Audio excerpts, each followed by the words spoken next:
सिंध सरकार पारां गुरबत सटियल 78 लख खानदाननि खे 65 रुपया फी किलो अटो फराहम करण जो ऐलान कयो वियो आहे। वॾे वज़ीर मुराद अली शाह जी सदारत हेठि सिंध काबीना मंज़ूरी ॾेई छॾी आहे। सिंध सरकार चयो आहे त बेनज़ीर इनकम सपोर्ट प्रोग्राम तहत 78 लख ग़रीब खानदाननि खे सस्ते अटे जी ख़रीदारी लाइ 2-2000 रुपया ॾिना वेंदा। इहो बहितरीन फ़ैसिलो आहे। सिंध काबीना जे इजलास बाद सूबाई वज़ीर सरजील मेमून ऐं मुर्तज़ा जी कराची में प्रेस कॉन्फ्रेंस कई।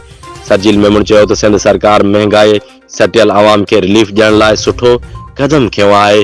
उन्हनि चयो त सिंध हुकूमत पारां सस्ते अटे जी ख़रीदारी बाबति 1 महीने जे लाइ खानदाननि खे 15.5 अरब रुपया ॾिना वेंदा। सिंध हुकूमत बोड मुतासिरनि जे घरनि जी तामीर लाइ 70 अरब रुपया ॾेई रही आहे। सरजील मेमून ऐं मुर्तज़ा वाहब चयो त रमज़ान में महांगाई ते ज़ाब्ते जे लाइ खुराक खाते ऐं ॿियनि ऑफिसर्स खे मैजिस्ट्रेट जा अख़्तियार ॾिना विया आहिनि। हथरादू महांगाई कंदड़नि ख़िलाफ़ कार्रवाई लाइ ॾंड जी रक़म बि वधाई वई आहे।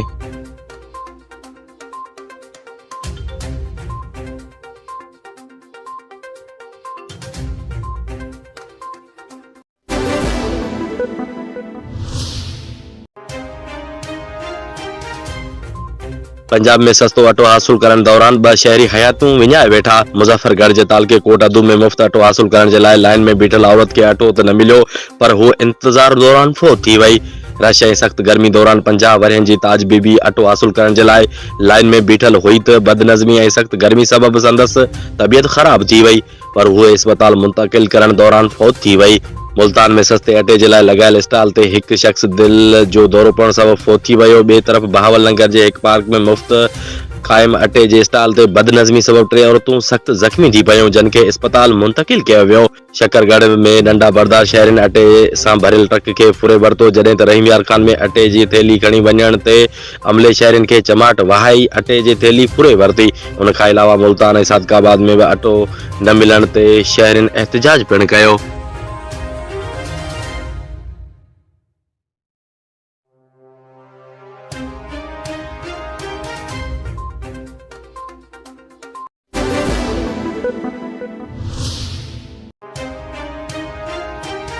पीटीआई तरफां ज़मान पार्क पुलिस ऑपरेशन जे हवाले सां मरियम नवाज़, राणा सनाउल्ला ऐं ॿियनि ख़िलाफ़ केस दाख़िल करण जे लाइ दरख़्वास्त दाख़िल कई वई आहे।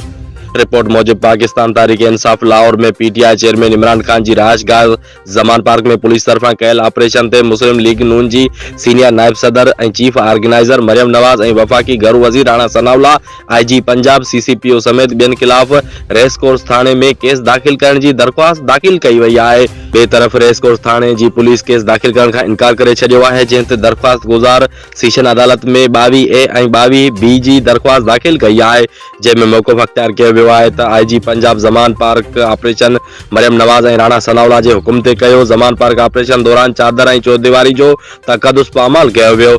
दरख़्वास्त में चयो वियो आहे त पुलिस खे वाक़िए ते केस दाख़िल करणु घुर्जे। दरख़्वास्त गुज़ार ॾिनी पर केस दाख़िल न कयो वियो। अदालत मरियम नवाज़, राणा सनाउल्ला समेत ॿियनि ख़िलाफ़ केस दाख़िल करण जो हुकुम ॾिए।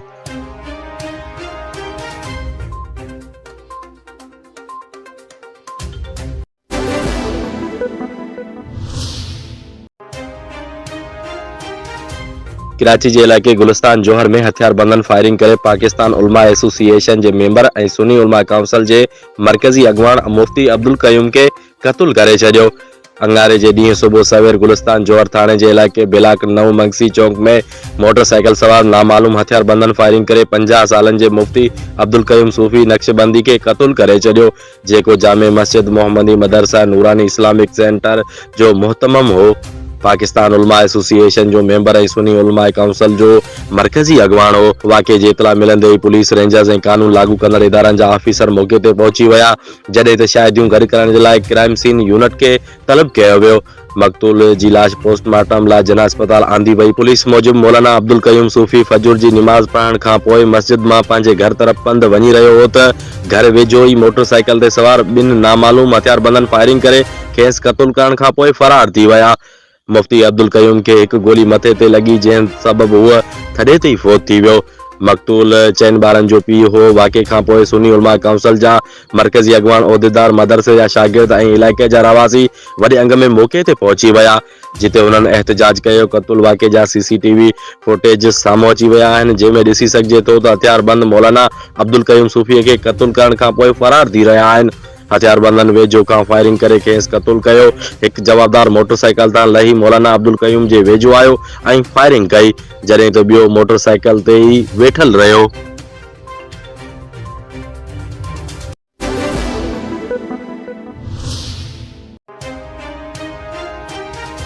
अवामी मुस्लिम लीग जो सरबराह शेख रशीद अॻूणे सदर आसिफ अली ज़रदारी ख़िलाफ़ तकरारी बयान जे केस में अदालत में पेश थी वियो।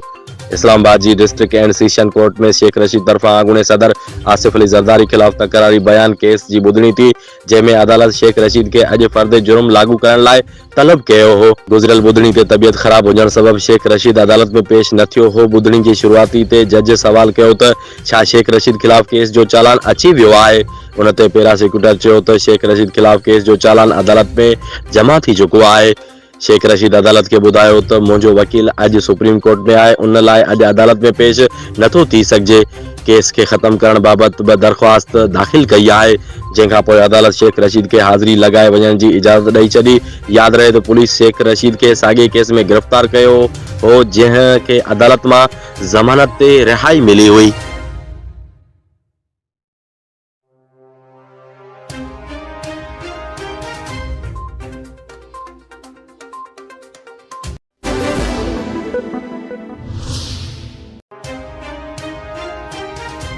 हर पासे रुकावटूं लगायूं वयूं, अॼु लुकी अदालत आयो आहियां। इमरान खान जो अदालत आॾो बयान। इमरान खान इस्लामाबाद में दर्ज थियल ॿिनि केसिस में ज़मानत जे लाइ लाहौर हाई कोर्ट पहुची वियो। इमरान खान जी पेशी जे मौक़े ते अदालत ॿाहिरां सिक्योरिटी जा सख़्त इंतज़ाम कया विया।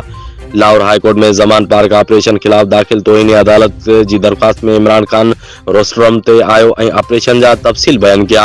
ॿुधणी दौरान जस्टिस तारिक सलीम शेख सवाल कयो त इमरान खान सां गॾु ही अदालत में गार्ड कंहिंजा आहिनि, जेकॾहिं पुलिस जा आहिनि त पोइ ठीकु आहे, जेकॾहिं प्राइवेट गार्ड्स आहिनि त ॿाहिरि वञनि। फवाद चौधरी ॿुधायो त ही इमरान खान जे ज़ाती सिक्योरिटी आहे, जंहिं ते जस्टिस तारिक सलीम शेख चयो त सिक्योरिटी जे लाइ पुलिस एहलकार मौजूदु आहिनि। ॿुधणी दौरान इमरान खान रोस्ट्रम ते अची ॿुधायो त मुंहिंजी घरवारी घर में हुई, घर जा शीशा टोड़िया विया। इस्लामाबाद में हुयसि त पुलिस मुंहिंजे पुठियां घर में कार्रवाई कई। इमरान खान चयो त मुंहिंजी घरवारी घर में अकेली हुई, शीशा टुटण ते उन दाहूं कयूं। घर में पुलिस जी कार्रवाई जी वीडियो मौजूदु आहे। उन जो चवणु हो त अॼु मां लिकी अदालत पहुतो आहियां, उन गाॾी में आयो आहियां जंहिंखे केर बि नथो सुञाणे। अॼु बग़ैर कंहिं काफ़िले जे आयो आहियां, हंधि रुकावटूं लॻाए मूंखे रोकियो वियो त अदालत न पहुची सघां।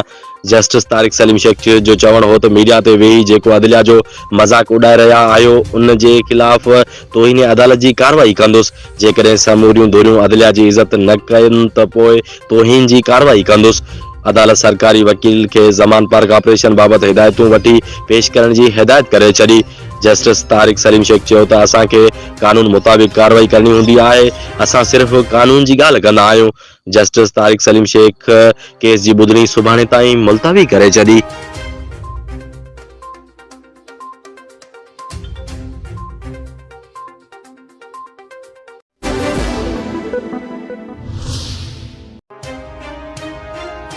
रमज़ान रिलीफ पैकेज शुरू, बेनज़ीर इनकम सपोर्ट वाहिपेदारनि खे केतिरी रियायत मिलंदी। यूटिलिटी स्टोर दस्तावेज़ मूजिबि वाहिपेदारनि खे 19 शयुनि ते 5 अरब रुपयनि जी सब्सिडी ॾिनी वेंदी। दस्तावेज़ में ॿुधायो वियो आहे त बेनज़ीर इनकम सपोर्ट प्रोग्राम वाहिपेदारनि खे 1 अरब 15 करोड़, जॾहिं त आम वाहिपेदारनि खे 3 अरब 84 करोड़ रुपयनि जो रिलीफ मिलंदो। यूटिलिटी स्टोर्स दस्तावेज़ मूजिबि 10 किलो अटे ते 400 रुपया, गिह ते 300 रुपया, खंड ते 70 रुपया फी किलो, बेसण ऐं खारक ते 50-50 रुपया सब्सिडी ॾिनी वेंदी।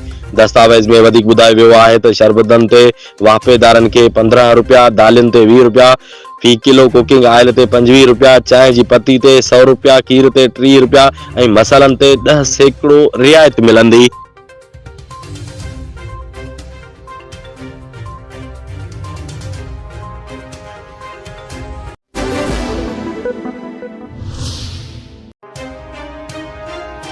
साल 2022 में पाकिस्तान अंदर ॿारनि ते ज़ुल्म ऐं ज़्यादतियुनि जा 4253 केस रिपोर्ट थिया।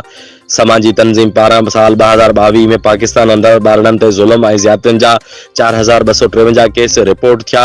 समाजी तंज़ीम पारां ॿारनि सां थियल ज़ुल्म ज़्यादतियुनि वारनि वाक़िअनि बाबति अंग अखर जारी कया विया आहिनि।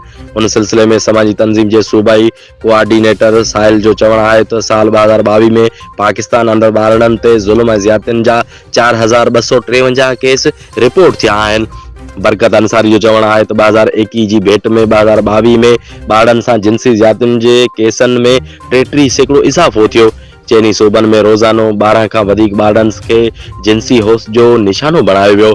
जारी कयल अंगनि अखरनि में चयो वियो आहे त पेश आयल वाक़िअनि मां 2325 छोकिरियुनि ऐं 1928 छोकरनि खे जिंसी तशद्दुद जो निशानो बणायो वियो। समाजी तंज़ीम जे अॻवाननि मूजिबि नंढी उमिरि जे ॿारनि सां जिंसी ज़्यादती वारा केस सभ खां वधीक पंजाब में पेश आया। पंजाब में 3035, सिंध में 62 ऐं बलूचिस्तान में 30 केस रिपोर्ट थिया।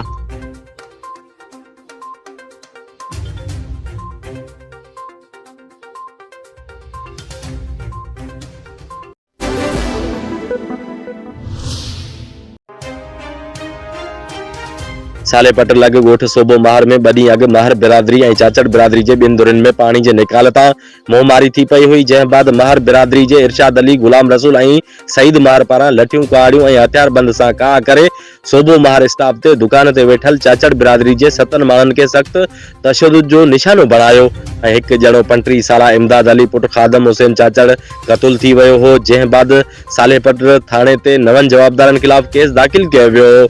जॾहिं त मक़तूल जे वारसनि वटि चाचड़ बिरादरी जे सरदार मीर गुलाम गोहर मुर्तज़ा चाचड़ तॾे ते पहुची वारसनि सां ताज़ियत कई। उन मौक़े ते हुन मीडिया सां ॻाल्हाईंदे चयो त सालेपट पुलिस 2 ॾींहं गुज़रण बावजूद पुलिस अञा असुल कातिल गिरफ़्तार न करे सघी आहे।